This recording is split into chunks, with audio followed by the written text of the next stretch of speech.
آخری مسئلہ یہ بھی لوگ ذہن میں رکھ لیجئے، پوچھتے بھی ہیں کہ بھئی ایک شخص نے نظر مانی کہ میرا فلاں کام ہو گیا تو میں مثال کے طور پہ 10 روزے رکھوں گا یا 20 روزے رکھوں گا۔ بعض دفعہ لوگ نظر اپنے حساب سے بڑھ کے مانگ لیتے ہیں، اس نے مان لی،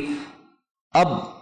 کام ابھی ہوا نہیں تھا کہ اس نے اس نیت کو بدل لیا کہ یار 10-20 روزے بہت مشکل ہو جائیں گے، میں ایسا کروں گا کہ 5000 روپیہ صدقہ کر دوں گا، تو اب یہ نیت نہیں بدل سکتا۔ آپ نے ایک دفعہ جو نیت کر لی نظر مانتے وقت،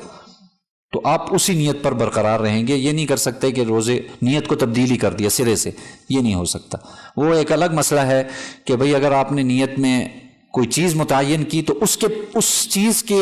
عوض میں پیسے آپ دے سکتے ہیں۔ آپ نے متعین کیا میں بکرا دوں گا، اب آپ اس بکرے کی رقم دے سکتے ہیں جتنی اس کی درمیانہ بکرا ہو، اور اس درمیانے بکرے کی قیمت دیکھیں کتنی ہے بازار میں، اتنی قیمت آپ صدقہ کر دیں۔